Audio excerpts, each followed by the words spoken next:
Allah subhanahu wa ta'ala akituwezesha katika Ijumaa yetu hii ya leo, tutazungumzia kunako kufanya maandalizi kwa ajili ya mwezi wa Ramadhani na kuzitumia vizuri fursa zake ambazo kwamba zinapatikana ndani ya mwezi wa Ramadhani, kwa sababu tukiangalia tuko ndani ya mwezi wa Rajab, na baada ya mwezi wa Rajab tutakuwa tayari kuendea mwezi wa Shaaban, na baada ya mwezi wa Shaaban tayari tutakuwa ndani ya mwezi wa Ramadhani. Tunamuomba Allah subhanahu wa ta'ala atujalie kuwa ni miongoni mwa waja wake ambao kwamba wataupata mwezi wa Ramadhani na kutekeleza yale ambayo yanapatikana ndani ya mwezi wa Ramadhani. Kwa ajili hiyo sasa ndiyo imenipata himma ya kuweza kuzungumzia maandalizi ya kuweza kuendea mwezi wa Ramadhani ni kwa namna gani, kwa sababu pale ambapo unapokuwa unahitajia kufanya jambo fulani, ima la ujenzi wa nyumba yako, lazima unafanya maandalizi kwanza kabla ya kuliendea jambo hilo. Hivyo sasa inahitajika tuweze kufanya maandalizi kabla ya kufikia mwezi huo wa Ramadhani ambao kwamba ni mtukufu miongoni mwa mwezi Allah subhanahu wa ta'ala. Nastaqbil ayaman adhimatan, tunaiendea au tunaziendea siku ambazo kwamba ni tukufu. Wanaqif ala atabi shahrin karim, na tutasimama katika milango ya mwezi ambao kwamba una ukarimu ndani yake. Shahr, mwezi ambao kwamba anzala Allahu fihi alquran, Allah subhanahu wa ta'ala ameiteremsha Qur'an ndani ya mwezi huo wa Ramadhan. Waja'alahu mawsiman litaat, na akaufanya mwezi huo kuwa ni msimu miongoni mwa misimu ya kuweza kumtii Allah subhanahu wa ta'ala, wa kufanya wingi wa kumtii Allah subhanahu wa ta'ala. Wa midanan litaqarrubat, na ndiyo uwanja wa sisi kuweza kujikurubisha zaidi mbele yake Allah subhanahu wa ta'ala. Allah subhanahu wa ta'ala akiuelezea mwezi huu wa Ramadhan akatuambia Allah subhanahu wa ta'ala, shahru ramadan alladhi unzila fihi alquran hudan linnasi wa bayyinatin min alhuda walfurqan. Allah subhanahu wa ta'ala akituambia katika aya ambayo kwamba inapatikana katika suratul Baqara, mwezi wa Ramadhan ndiyo mwezi ambao kwamba imeteremshwa Al-Qur'an kuwa ni mwongozo kwa watu na ili iweze kuwaletea ubainifu ambao kwamba utakuwa ni wenye kuongoza na kuwapambanulia baina ya shari na khairi iko wapi. Al-Furqan min asma'il Qur'an, ni jina miongoni mwa majina ya Qur'an. Al-Furqan ndiye ambayo kwamba ndani yake inatubainishia jambo gani tulifanye ili tuweze kupata saada ya Allah subhanahu wa ta'ala, na jambo gani tuliache ili tuweze kupata pia saada ya Allah subhanahu wa ta'ala. Ahibba fillah, ndugu zangu katika imani, Allah subhanahu wa ta'ala akiendelea kutuambia katika maneno ambayo kwamba yanapatikana ndani humo ya sura al-Baqara aliposema, ya ayyuhalladhina amanu kutiba alaykumus siyam kama kutiba ala alladhina min qablikum la'allakum tattaqun. Allah subhanahu wa ta'ala anatuambia kwamba wenyi ambao kwamba mmemwamini Allah subhanahu wa ta'ala, basi kwa kuwa mmemwamini Allah subhanahu wa ta'ala mmefaradhishiwa, kutiba,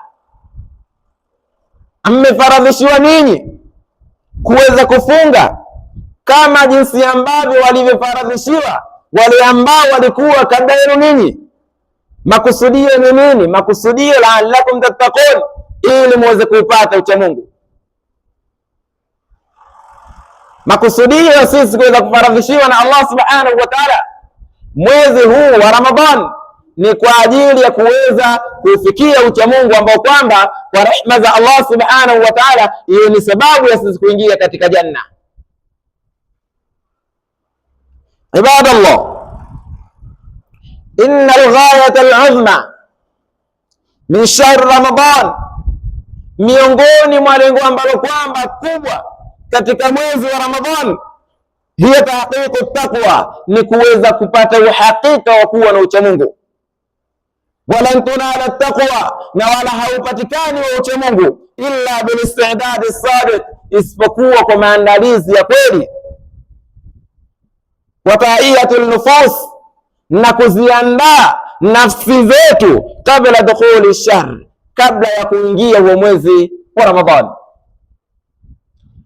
Ni vipi tutauingia mwezi wa Ramadhani na maandalizi gani tuweze kuyafanya? Inna min ahammi maalim istidad li Ramadan, miongoni mwa mambo ambayo kwamba ni muhimu ya sisi kuweza kuyafanyia maandalizi kabla ya kuingia ndani ya mwezi wa Ramadhani, awalan at-tawbatu sadiqa, jambo la kwanza kabisa ni kuwa na toba ya kweli. Lazima tuweze kufahamu yale ambayo kwamba tumeyafanya katikati ya mwezi wa Ramadhani ambao kwamba imepita, na huu mwezi ambao utakaokuja tuweze kuyatubia mbele ya Allah subhanahu wa ta'ala, ili tuendee ule mwezi wa Ramadhani utakaokuja hali ya kuwa tuko safi katika nafsi zetu.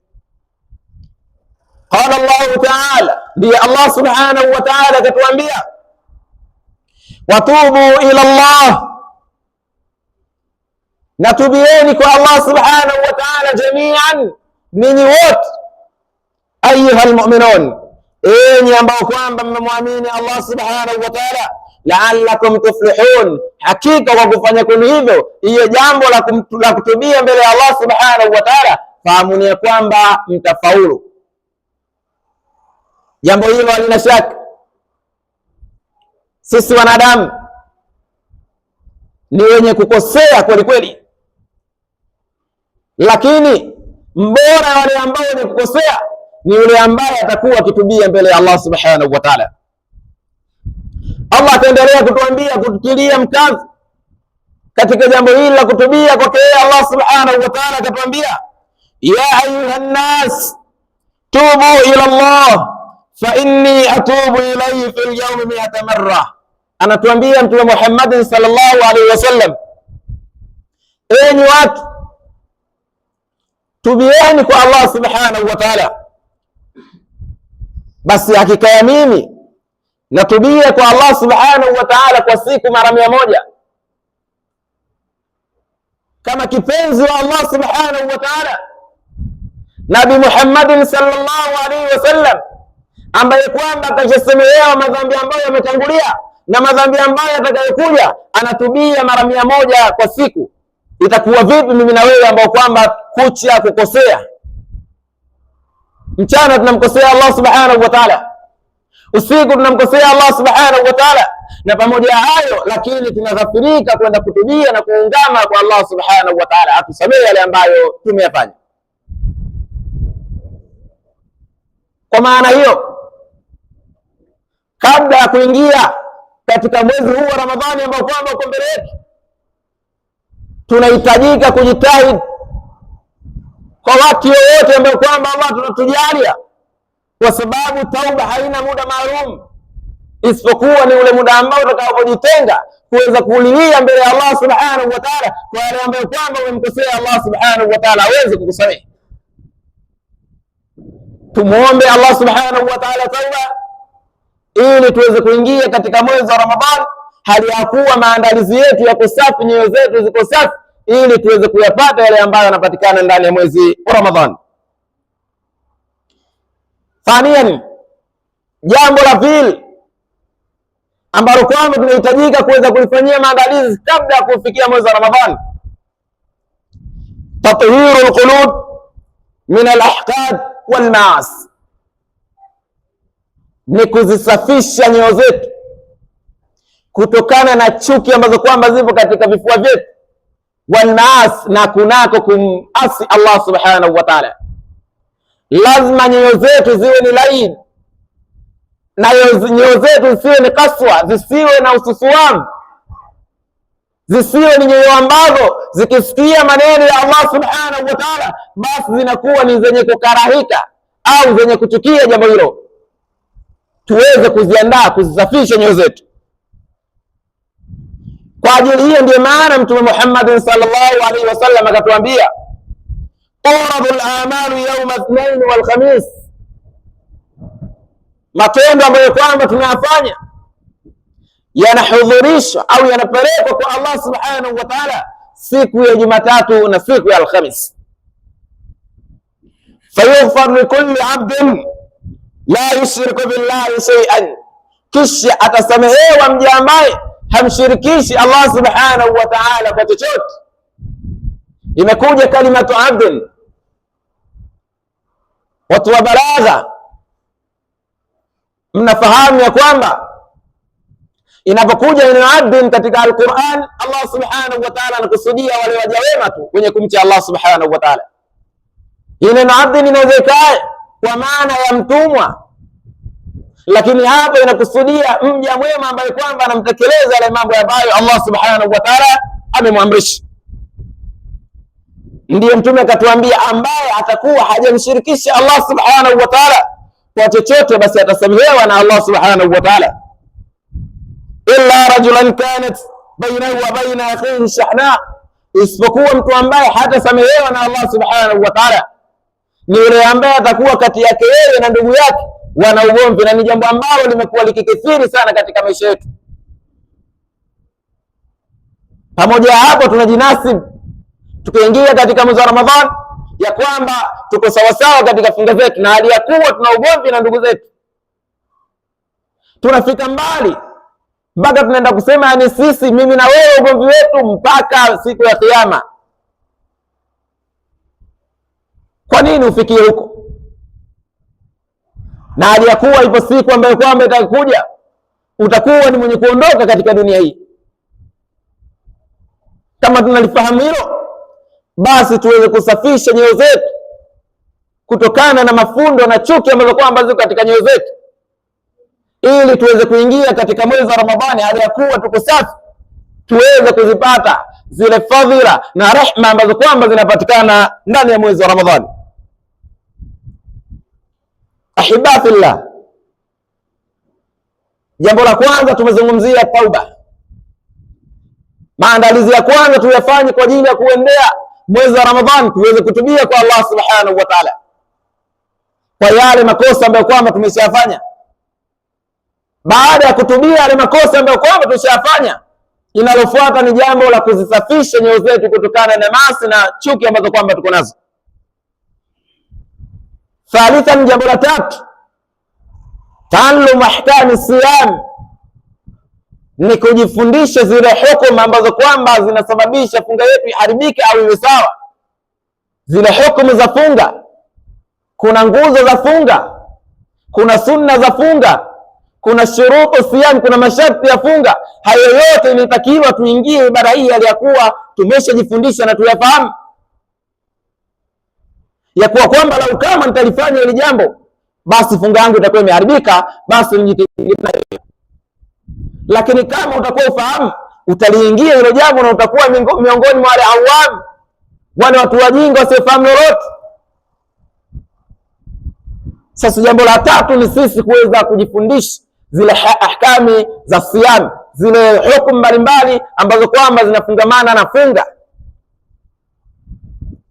Ndiyo ambapo Mtume Muhammad sallallahu alaihi wasallam akatuambia, man yuridillahu bihi khairan yufaqihu fi din, yeyote ambaye kwamba amehitajiwa kheri na Allah subhanahu wa ta'ala, basi mtu huyo atapewa ufahamu, atafundishwa na Allah subhanahu wa ta'ala mambo yake katika dini.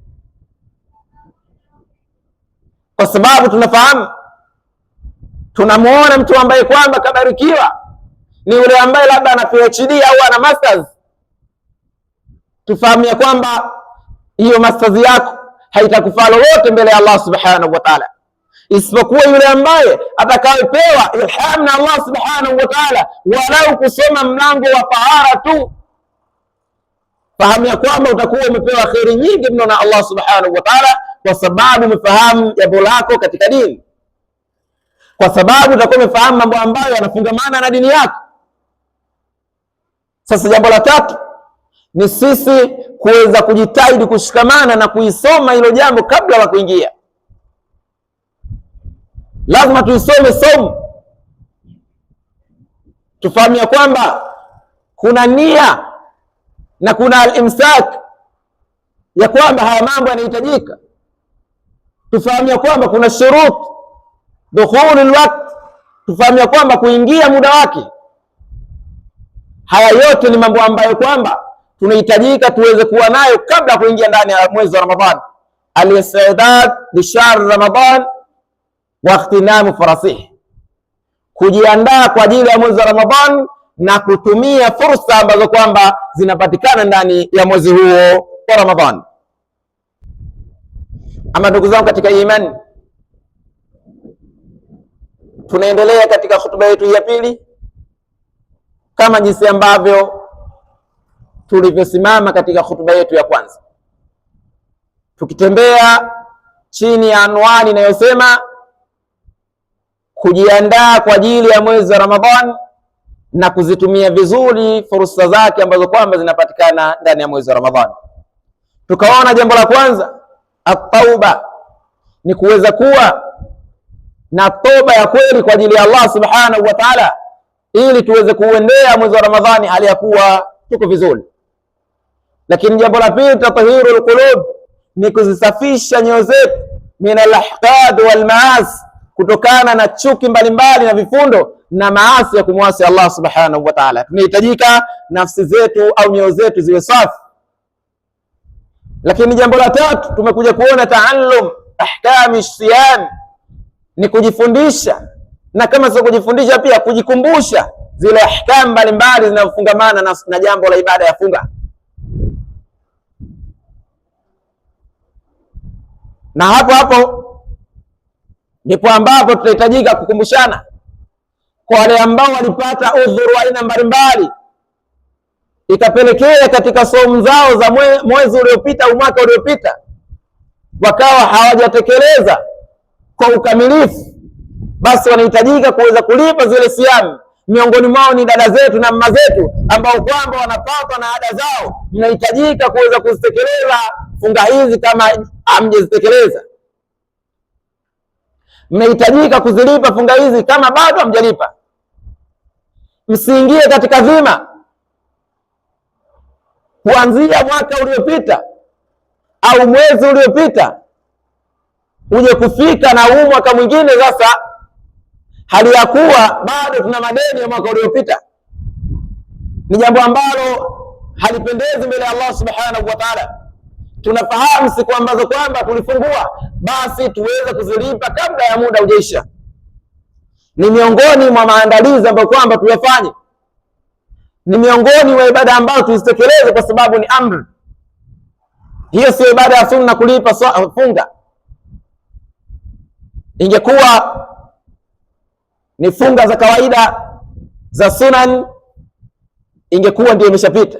Lakini kwa kuwa ni rukn min arkani al-Islam, ni nguzo miongoni mwa nguzo za Uislamu, na hiyo funga ambayo kwamba ni miongoni mwa zile funga za lazima kabisa, ikiwemo mwezi wa Ramadhan, ikiwemo funga za kafara, mfano kama nadhir, ni funga ambazo zinahitaji kuziletea maskhara kweli kweli, ni funga ambazo zinahitaji kuzitekeleza kwa hali na mali jinsi ambavyo inavyohitajika. Kwa hiyo tujitahidi tuweze kuzipata hizo fadhila ambazo kwamba zinapatikana ndani ya mwezi wa Ramadhan. Ndiye akatuambia Mtume Muhammad sallallahu alaihi wasallam, man sama ramadana imanan wa ihtisab ghufira lahu ma taqaddama min dhanbihi, yoyote ambaye kwamba atalipata lile sharti la Uislamu, kwa sababu miongoni mwa masharti ya kusii kwa funga yako huwa Muislamu. Sasa hiyo kwenye sharti la kusema man sama, yoyote, lakini awe na sharti la Uislamu. Yoyote mwenye kufunga mwezi wa Ramadhan kwa imani, akiwa na imani thabit wa ihtisaba, na akitarajia kulipwa na Allah subhanahu wa ta'ala, basi Mtume anatuambia ghufira lahu ma yataqaddama min dhanbi, mtu huyo atasamehewa yale madhambi yake ambayo kwamba ameshayafanya. Sasa tufahamia kwamba hiyo funga ambayo kwamba tunahitajia kuilipa ni miongoni mwa funga ambayo kwamba inapatikana katika mwezi wa Ramadhani uliopita. Kwa hiyo bado uko kwenye dhima, inahitajika uitekeleze. Haina maana uifunge kwa kufuatana. Hata leo ukifunga, kesho ukafungua, kesho kutwa ukafunga, ili mradi umalize hizo funga zako ambazo kwamba unazodaiwa. Kuna baadhi yetu tulikuwa wasafiri, kuna baadhi yetu tulikuwa na maradhi, safari ndio tayari zimeisha na maradhi tayari ndio umeshapona, tayari uko katika dhima kuweza kulipa ile ibada ambayo kwamba ilikupita ya funga ya mwezi wa Ramadhani ambao kwamba umetangulia. Ahibba fillah, inna shahr Ramadan fursatun adhimah liman arada almaghfirata warahma. Tunahitajika kuweza kufahamu mwezi wa Ramadhani ndiye fursa ambayo kwamba ni tukufu na kubwa mno kwa yule ambaye kwamba anahitajia msamaha wa Allah subhanahu wa ta'ala na rehema za Allah subhanahu wa ta'ala. Kwa ajili hiyo ndiyo maana Allah subhanahu wa ta'ala akaufadhilisha mwezi huu. Hakuna mwezi wowote ambao kwamba mashayatin wakifungwa katika pingu na Allah subhanahu wa ta'ala kwa ajili ya kuwaacha waja wake Allah subhanahu wa ta'ala wasitekeleze ibada zao kwa ufanisi zaidi, isipokuwa ndani ya mwezi wa Ramadhani. Ndiye akatuambia Mtume Muhammad sallallahu alaihi wasallam, idha jaa Ramadhanu, pindi ambapo unapokuja mwezi wa Ramadhani, futihat abwabul jinan am futihat abwabul janna, inafunguliwa milango yote ya pepo na Allah subhanahu wa ta'ala, wa ghulqat abwabun nar, kisha inafungwa milango ya moto yote 7, wa sufidat ash-shayatin, kisha baada ya kufungwa milango ya moto na wale mashaitani wote wanafungwa na Allah subhanahu wa ta'ala. Hizi zote ndiyo sababu zinaufanya mwezi wa Ramadhani kuwa ni mtukufu, licha ya kwamba haujatajwa na Allah subhanahu wa ta'ala kuwa ni mwezi mtukufu katika ile miezi minne. Mwezi wa Ramadhani umekuwa mtukufu kwa sababu ya mambo ambayo kwamba yanapatikana ndani ya mwezi wa Ramadhani kuwa ni mtukufu. Tukiangalia Al-Qur'an, Qur'ani ambayo kwamba tunaisoma sisi, imeteremshwa ndani ya mwezi wa Ramadhani. Tukiangalia Lailatul Qadr ambayo kwamba tunaambia khairun min alf shahr, ni bora kuliko miezi 1000, inapatikana ndani ya mwezi wa Ramadhani. Tukiangalia mwezi wa Ramadhani huu ndio mwezi ambao umepigana vita vya Badr al-Kubra. Tukiangalia mwezi wa Ramadhani ndio mwezi ambao kila jema moja ukilifanya linazidisha zaidi na zaidi. Haya matukio ambayo kwamba ni matukufu ndiyo yameufanya mwezi wa Ramadhani kuwa mtukufu, licha ya kwamba Allah aliposema inna iddata shuhuri inda Allah 12 shahr, licha ya kwamba Allah aliposema hakika idadi ya miezi mbele ya Allah subhanahu wa ta'ala ni 12, lakini ndani ya miezi hiyo 12 arba'atun hurum, kuna miezi minne ambayo kwamba ni mitukufu. Mtume Muhammad sallallahu alaihi wasallam ambaye kwamba ndiye mfasir wa Qur'an namba 1, akatuambia kwamba hiyo miezi minne ni Dhulqaada na Dhulhijja na Muharram na Rajab ambayo kwamba tuko nayo sasa hivi. Lakini kwa nini tunautaja mwezi wa Ramadhani kuwa ni mtukufu na hali ya kuwa Allah subhanahu wa ta'ala hajautaja katika ile miezi minne?